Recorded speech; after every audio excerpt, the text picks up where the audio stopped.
If you guys have not heard the news, Caitlin Clark, WNBA superstar, is back. She has returned back to practice. And yeah, man. Caitlin Clark is back.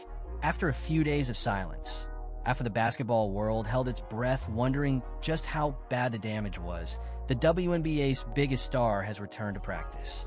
And she's shooting nothing but jumpers. But let's rewind for a second, because the last time we saw Caitlin Clark on a basketball court, things got ugly. Real ugly. She was in Phoenix, going head-to-head with the Mercury, and she left the floor not once, not twice, but 3. I thought this would be easier. Depends what type of mood I'm in. You just go through all the moves. They record for each move. You don't have to. Lately. Lately? Oh. I mean, like, I feel like this is more niche, but like I love full floor evermore. 3 times during that game. She was physically assaulted on the court, choked out during a loose ball scrum, shoved around like she was fair game. And then she disappeared into the locker room with a back injury that had everyone worried. Now she's back, but the story is way bigger than just a return to practice. The incident that sparked all of this happened during the Fever's loss to the Phoenix Mercury. Clark was on the floor after a collision, and Mercury forward Alyssa Thomas-Dove on top of her. But she didn't just go for the ball. Thomas pressed her fist into Clark's throat. And being physical and taking away what they want to do. I thought we did a really good job of that. I thought we did a great job on offense of, the things that worked. We continued to go to them. We didn't go away from them. I thought that was good. I thought, when we were able to build that 10-point lead, they had that. A move so blatant, so dangerous, that even the most hardened basketball fans were stunned. No foul was called in the moment. Not a single whistle. Clark just had to sit there with someone's fist against her neck while the refs looked the other way. Stephanie White, the Fever's head coach, was absolutely livid after the game. She called it absolutely unacceptable and said Clark had taken 2 cheap shots that went completely uncalled. The league eventually stepped in, but only after the damage was already done. The WNBA upgraded Thomas's foul to a flagrant 2. To the mental toughness that you have to have, just as not only just being on the road, but just the injuries and just kind of getting a group there. Yeah, I mean, it's obviously becomes a grind, especially like when you're not in practice as much. Obviously, I've been able to be in a good amount of practice last week and stuff. So, sometimes it's hard when you don't get to. And handed her a 1-game suspension for recklessly making contact with her fist to the throat area. 1 game. For a move that could have seriously injured the face of the league. And that's when things got really dark. Thomas later revealed that she had received death threats and racial abuse following the incident.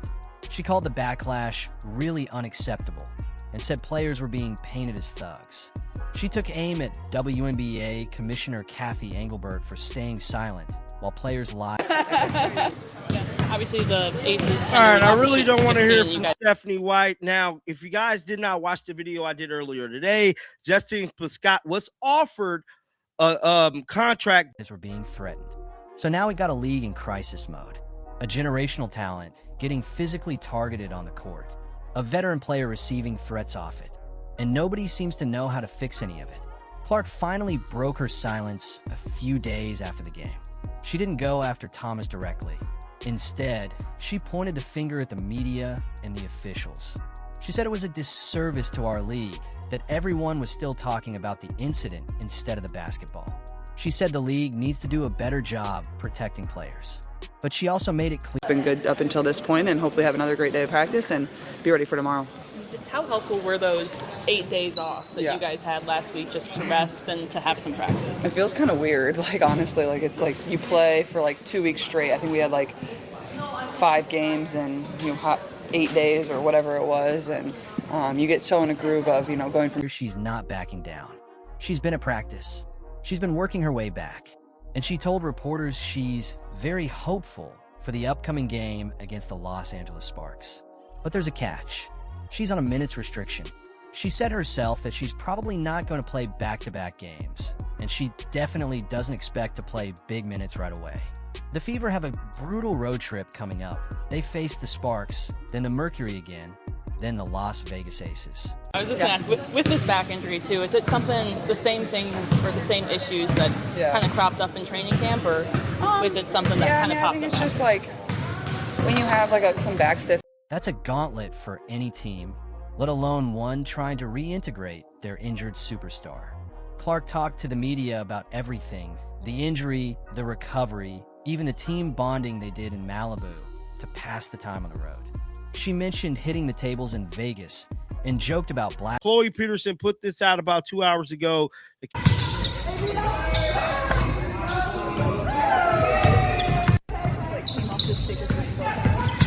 Jack and roulette. But underneath the lightness, there's real concern. She's had back issues on and off since the season opener, and this isn't the first time she's had to sit out because of it. The Fever need her healthy. They got title aspirations, and right now, they're trying to figure out how to manage her workload without losing ground in the standings. But here's where things get even more interesting. While all this was happening, the Fever made a move that turned heads across the league.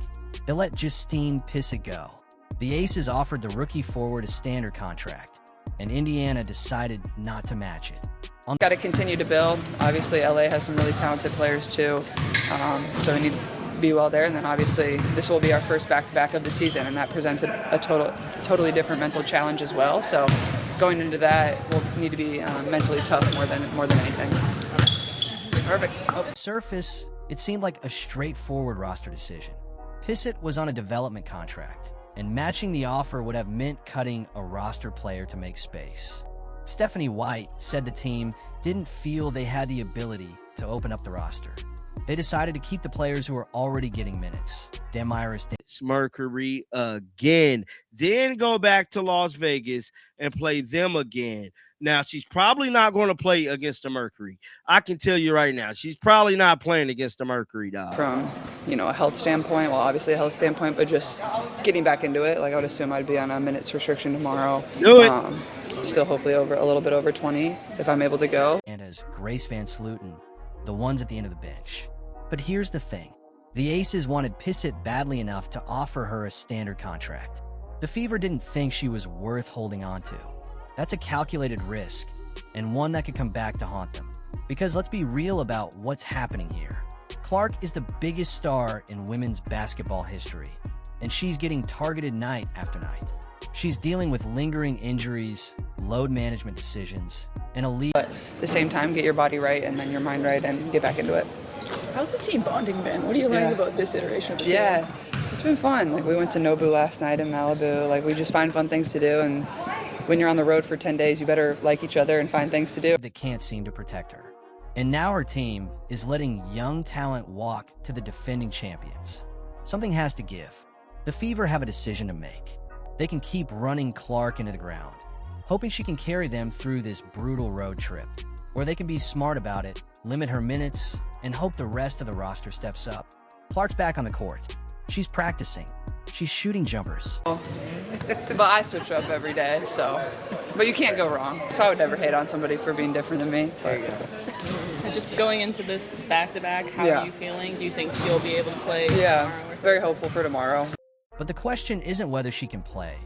It's whether the league, the officials, and the Fever can do what it takes to keep her on the court without putting her in harm's way. And if the answer is no, then we're right back where we started. Another controversy, another injury, another debate about whether anyone in the WNBA actually cares about protecting the player who's responsible for most of their revenue. Caitlin Clark is back, but for how long?